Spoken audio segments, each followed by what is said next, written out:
बाबा की पूजा करने के लिए हमें क्या करना है, उनका दीपक लगाने के लिए हमें क्या करना है, उनकी सेवा करने के लिए हमें क्या करना है। बहुत सारे भक्त नई सेवा शुरू करना चाहते हैं, बहुत सारे भक्त नई साधना शुरू करना चाहते हैं, बहुत सारे भक्त बाबा का दीपक लगाना चाहते हैं।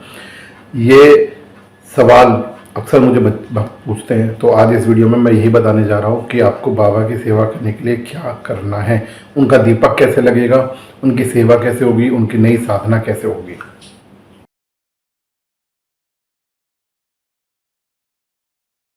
जय बाबा के भक्तों, बाबा का जो ये चैनल है चेला गोरखा, इसको अभी आप जहाँ नाम आता है ना चेला गोरखा, उसके बराबर में लाल रंग का बटन है सब्सक्राइब का, उस बटन को दबा कर उसको सब्सक्राइब कर दें और हर वीडियो को शेयर कर दें और हर जरूरतमंद भक्त तक, जिसको इस वीडियो की ज़रूरत है उस भक्त तक इसको पहुँचाएं। ये भी बाबा की सच्ची सेवा है, आप ये कार्य ज़रूर करें। जय बाबा की जय। जय गुरु गोरखनाथ जय हो, धाम हार की जय, बागड़ की सरकार की जय, मेरे गोरख तेरी सदा ही जय। तो भक्तों मैं बता देता हूँ आपको, देखिए सेवा सबसे पहली चीज़ है कि सेवा कैसे करनी है। तो बाबा की सेवा करने के लिए मैं आपको बता दूँ, कोई भी ऐसा सच नियम नहीं होता। सेवा मतलब सेवा जो आप अपने दिल से करेंगे, अपनी भावना से करेंगे, अपनी भक्ति से करेंगे। तो आप अपनी भक्ति से, भावना से, दिल से जो भी कर सकते हैं वो बाबा की सेवा है। मतलब मैं बता देता हूँ, जैसे कि आप सुबह शाम दीपक लगाएं वो सेवा है, बाबा की आरती करें वो सेवा है, बाबा का भोग लगाएं वो सेवा है, बाबा का स्थान जहाँ पे बनाया है वहाँ की साफ़ सफाई करें वो सेवा है। अगर आपके घर के आसपास कोई बाबा का मंदिर है, उस मंदिर की साफ़ सफाई करें, मूर्ति की जो तस्वीर है स्थापना की गई है उसकी साफ़ सफाई करें, वहाँ भोग लगाएं, दर्शन कराएं सब भक्तों के, वहाँ पे व्यवस्था को देखें, ये भी बाबा की सेवा है। तो सेवा करने के लिए ना भैया कोई अलग से नियम नहीं बनते, सेवा आपके अपने दिल से होती है, भक्ति से होती है, भावनाओं से होती है। ये तो रही बात सेवा की। जो भी जैसा भी करना है, देखो आपको अपना खुद से डिसाइड करना होता है कि हम किस तरह से सेवा करना चाहते हैं बाबा की। तो आप जैसा भी चाहें वैसी सेवा कर सकते हैं। मैं आपको यहाँ से बता रहा हूँ, आपको विश्वास दिलाता हूँ कि आपकी सेवा स्वीकार होगी, 100% होगी, बिल्कुल होगी। देखिए मैं हमेशा कहता हूँ, जो अगर आप गृहस्थी हैं, जैसे सपोज मैं गृहस्थी हूँ, मेरी बीवी है, बच्चे हैं, ठीक है, अगर मैं गृहस्थी हूँ तो मेरी सबसे बड़ी सेवा क्या है, मुझे पहला जो कार्य दिया गया, जो कर्म दिया गया वो दिया गया है, मुझे अपने परिवार को पालना है। मैं नौकरी करूं, बिजनेस करूं, काम धंधा करूं, अपने बच्चों को पालूं, अपनी बीवी को पालूं, समाज में उनका एक सम्मान पैदा करूं, यही सबसे बड़ी सेवा है। तो आपको सबसे पहले समझना पड़ेगा कि अर्थ क्या है, सेवा का सही अर्थ क्या है। ठीक है, कि आप जो है साधु सन्यासी बन जाओ, मंदिरों पर रहने लगो या व्रत तप करने लगो बहुत बड़े बड़े, ये बिल्कुल भी नहीं कहता कि यही एक सेवा है। ये अपना अपना रूप है। जाओ, अगर आपको ऐसा ही करना है तो आप जो संन्यास धर्म ग्रहण कर लीजिए, संन्यास ग्रहण कर लीजिए, संन्यास ग्रहण करके आप सेवा कीजिए बाबा की, कोई दिक्कत नहीं है, कोई परेशानी नहीं है। तो ये रही बात सेवा की भक्तों। अब बात करते हैं बाबा के दीपक लगाने की। देखिए भक्तों, मार्केट में, बाजार में बहुत तरह के दीपक अवेलेबल हैं। मैं आपसे कहूँगा आप मिट्टी का दीपक लें या पीतल का दीपक लें। सबसे ज़्यादा जो मान्य है वो पीतल का दीपक और मिट्टी का दीपक ही है।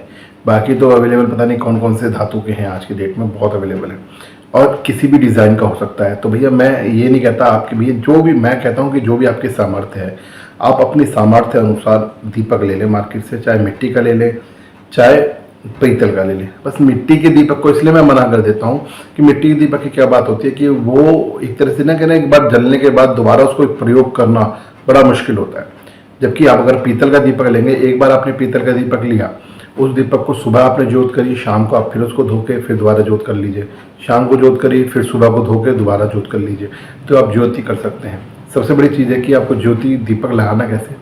सबसे पहली बात, आपको नहाना है, स्नान करना है, बाबा के चरणों में अपना ध्यान लगाना है, दीपक लेना है, दीपक में एक ज्योति यानी बत्ती, रुई की बत्तियाँ आजकल मार्केट में आती हैं बनी बनाई। देखो बहुत सुविधा है, आपको बत्ती बनानी नहीं आती है, आपको रुई की बाती बनानी नहीं आती, अब बाकी मार्केट में आती हैं बनी बनाई, आप उसमें लगाइए, दीपक में रखिए, देसी घी डालिए।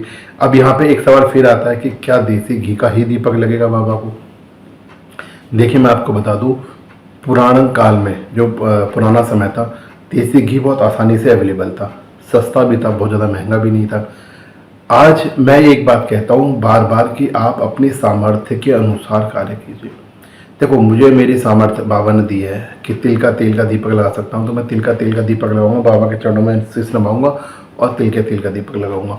मुझे मेरे बाबा ने सामर्थ्य दी है कि मैं देसी घी का लगा सकता हूँ तो मैं देसी घी का लगाऊंगा। मुझे मेरे बाबा ने सामर्थ्य दी है कि मैं सरसों के तेल का लगा सकता हूँ, मैं सरसों के तेल का लगाऊंगा।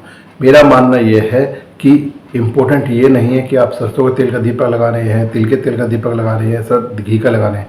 इम्पोर्टेंट है कि आप अपनी भावना से लगा रहे हैं, पूरी भक्ति से लग रहे हैं, पूरी ईमानदारी से लग रहे हैं। ये सबसे ज़्यादा इम्पोर्टेंट है। तो आप इस तरह से जो है चीज़ों को संभाल लेंगे तो उसके बाद आपको वो डालना है और दीपक लगाना है।